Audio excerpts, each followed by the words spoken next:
राधे राधे दोस्तों, कैसे हैं आप सब। दोस्तों आज की वीडियो हम लोग बात करेंगे कि भारतीय रेलवे के अंदर आपका ये रिजर्वेशन सिस्टम जो है ये कैसे वर्क करता है। देखो आज से 3 साल पहले मैंने इसके ऊपर वीडियो बनाई थी, पर अब मेरा ये फर्ज बनता है ना कि मैं आपको जितना ज़्यादा अच्छे से एक्सप्लेन कर सकूँ इस टॉपिक को, उसको एक्सप्लेन कर सकूँ। तो आज थोड़ा प्रॉप वगैरह लगा करके थोड़ा एक सेटअप बना करके मैं आपको जो एक्सप्लेन करूँगा। मुझे आपसे सिर्फ एक छोटी सी चीज़ चाहिए, वो है इस वीडियो के ऊपर रिटेंशन। आप लोगों को इस वीडियो को कंप्लीटली जो है देखना है। एक बार ये वीडियो देख लोगे आपको अच्छे से समझ में आ जाएगा कि हमारी दोस्तों इंडियन रेलवेज के अंदर हमारा जो रिजर्वेशन सिस्टम है वो किस तरह से काम करता है। दोस्तों इस पूरी वीडियो को देखने के बाद मैं जरूर से चाहूंगा आप लोग कमियां बताएं या सजेशन बताएं इस रेलवे के इस रिजर्वेशन सिस्टम के अंदर कि क्या और सुधार इसमें जो है किए जा सकते हैं। ठीक है, आइए दोस्तों शुरू करते हैं आज की इस वीडियो को। दोस्तों आपको ये रिजर्वेशन सिस्टम का कॉन्सेप्ट अच्छे से समझाने के लिए पहले 2-3 बेसिक बातें शुरू करते हैं।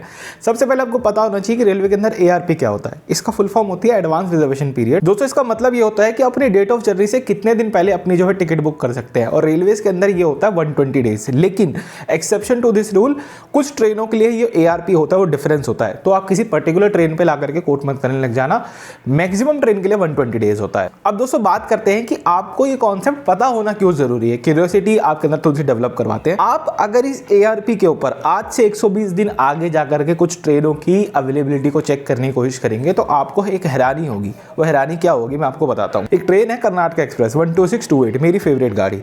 इस गाड़ी की अगर हम आज से 120 दिन आगे, मतलब आज जब मैं वीडियो बना रहा हूं तो है 24 फरवरी, आज से 120 दिन आगे जाके अगर हम इसको चेक करेंगे लगभग जून के महीने के अंदर 4 महीने आगे जाके, तो इसके स्लीपर क्लास में सिर्फ 99 सीट्स खाली हैं एंड टू एंड।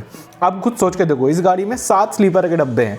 यदि मैं एक उसमें 80 वो भी पकड़ूं, LHB वाले हैं ना, 80 वाले ही पकड़ूं, 560 सीटें बनती हैं स्लीपर क्लास के अंदर, लेकिन बुकिंग में सिर्फ 99 खुली हुई है। रिमेनिंग सीट्स कहाँ गई? इसका मतलब सिर्फ एक कोच से थोड़ा सा ज़्यादा जो है ओपन है यहाँ पर बुकिंग के लिए, बाकी सारा कुछ अवेलेबल नहीं है। एक और ट्रेन लेते हैं 12394, इसमें ये है दोस्तों संपूर्ण क्रांति दिल्ली से पटना। तो इसमें 179 सीट्स अवेलेबल हैं स्लीपर क्लास के अंदर। इसमें 6 डब्बे हैं स्लीपर के। एक है दोस्तों ट्रेन 12622, इसके स्लीपर में 99 सीट्स अवेलेबल हैं। यह है तमिलनाडु एक्सप्रेस। तो ये सभी ट्रेन 4 महीने आगे जा करके इनके सिर्फ 1-2 डब्बे ही जो है बुकिंग के लिए खुले हुए हैं। बाकी सारे कहाँ गए? क्यों नहीं खुल रहे हैं? वो क्यों नहीं खुल रहे हैं इसका हम आंसर करते हैं।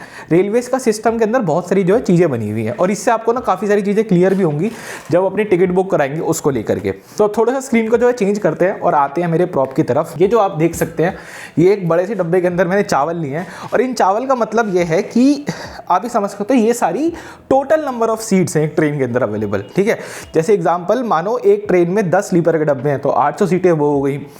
फिर उसके बाद उसमें AC क्लास के भी डब्बे हैं कुछ हैं, तो मिला मिलो के कुछ 1200-1300 सीट बनती हैं एक पूरी ट्रेन के अंदर। तो ये वो 1200-1300 सीट्स हैं। ठीक है, लेकिन आपको वो 900 सीटें क्यों दिख रही हैं, हम उसके ऊपर आते हैं। अपनी सीट को ना 2 पार्ट में तोड़ देता है।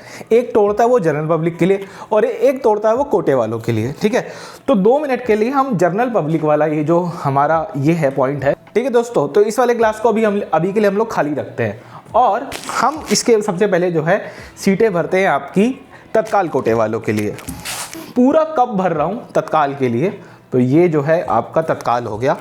यहाँ पे हम तत्काल लिख देते हैं। क्यों ऐसा करते हैं? क्योंकि लगभग 45% सीट्स, टोटल अवेलेबल सीट में से लगभग 45% सीट जो है वो तत्कालियों के लिए बुक की जाती है।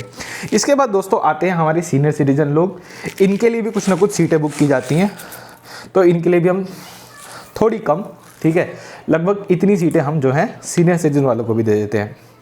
इसके बाद दोस्तों आते हैं लेडीज़ कोटा। तो थोड़ी सीटें जो हैं यहाँ पे आपको कैमरे में दिखना भी चाहिए ना, हाँ, तो थोड़ी सीटें यहाँ पे दोस्तों यहाँ पे जो है लेडीज़ के लिए भी अवेलेबल होती हैं। तो ये हमने लेडीज़ कोटा में थोड़ी सीटें मार्क कर दी। इसके बाद आते हैं दोस्तों छोटे छोटे कोटा होते हैं जो बहुत सारे मिसलेनियस, जैसे समझ लो स्पोर्ट्स कोटा हो गया वगैरह हो गया। तो ये हो गया आपका स्पोर्ट्स कोटा, ये आपको अब विजिबल होगा स्पोर्ट्स कोटा। इसके बाद रेलवे के अंदर एक चलता है दोस्तों इमरजेंसी कोटा। इमरजेंसी कोटा क्या होता है? रेलवे के किसी बड़े अधिकारी को या किसी MP MLA को ट्रैवल करना है, जिसको आप HQ कोटा भी बोलते हैं। तो ये वो HQ कोटा हो गया, ये वो सीटें रिजर्व हो गई। याद रखिए दोस्तों, एक ट्रेन के अंदर जो मैंने आपको 1000 से 1200 सीटें अवेलेबल बता रहा हूँ, ये सब उसी में से डिवीजन हो रहा है, इसलिए आपको ARP में वहाँ पे कम सीटें दिख रही हैं। इसके बाद भी कुछ बच जाता है अदर, ये रही वो सीटें, और ये रहा दोस्तों अदर्स का। ठीक है। ये सब कुछ होने के बाद जो थोड़ी सी बची कुची सीटें बचती हैं वो मिलती हैं दोस्तों जनरल कैटेगरी को। तो ये पूरा गेम जो है यहाँ पे चलता है आपके रिजर्वेशन सिस्टम के अंदर, और इसलिए यहाँ पे आपको जो है कम सीटें दिखा रहा है। अब जब आप लोग इसमें टिकट बुक करा लेंगे तो जाहिर सी बात है, जब इतनी सी सीटें ओपन हो रही हैं, 99 सीट्स ओपन हो रही हैं, तो RAC भी बहुत ज़्यादा जाएगा, वेटिंग भी बहुत ज़्यादा जाएगा। यहाँ पे जो आप सोच लोगे कि तत्काल के अंदर इतनी सारी सीटें क्यों हैं, क्योंकि दोस्तों यहाँ पे रेलवे को रिवेन्यू मिलता है, ठीक है ना। यहाँ पे आपसे वो तत्काल चार्जेस ज़्यादा ले रहा है, पूरी इकोनॉमी चल रही है एजेंटों की इसके ऊपर, इसलिए तत्काल के लिए सबसे ज़्यादा सीटें जो है रिजर्व करके रखी जाती हैं, ताकि देखने में आपको और हमको क्या लगेगा, तत्काल के लिए इसलिए ज़्यादा रिजर्व की जाती है। रेलवे आपकी सेवा करना चाहता है भाई, अर्जेंट में लोगों को जाना पड़ता है, इसलिए हम 4 महीने पहले नहीं करवा दे। लेकिन सच्चाई ये है कि रेलवे का यहाँ पे रिवेन्यू अच्छा खासा होता है, ठीक है। उसके अलावा ये सारे हो गए। अब आप और मैं तो भाई आम लोग हैं, हमें ना तो हम किसी MP MLA को जानते हैं, ना हमारी रेलवे में कोई नौकरी है, ना हम इनमें से किसी senior citizen, lady, sports quota किसी में नहीं आते। हम तो ही जनरल वाली टिकटें अपनी बुक करवाएंगे।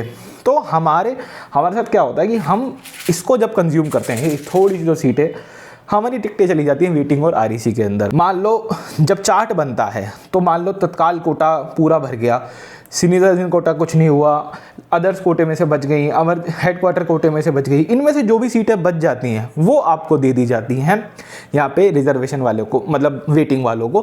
अगर आपकी RAC है, वेटिंग है, वो इन कोटों में से बचा करके जो है कंफर्म करी जाती है। तो दोस्तों ये है पूरा कॉन्सेप्ट आपके रिजर्वेशन सिस्टम के वर्क करने का। तो ये मैं थोड़ा सा एक सेटअप बना करके आपको जो है समझाने की कोशिश करी थी। मैं उम्मीद करता हूँ आप मेरी बात कहीं ना कहीं समझ पाए होंगे, समझ गए होंगे। यदि दोस्तों इसके अंदर आपको भी कुछ और डाउट है तो प्लीज़ आप जो है कमेंट में पूछेगा। इससे रिलेटेड मैं 2-4 वीडियो और बनाऊंगा इसी कॉन्सेप्ट को आगे एक्सप्लेन करते हुए, ठीक है। तो उसके अंदर इसकी एक्सटेंडेड चर्चा जो है वहाँ पे करेंगे। तो इस छोटी सी वीडियो में दोस्तों इतना ही रखते हैं। Bye bye, good night.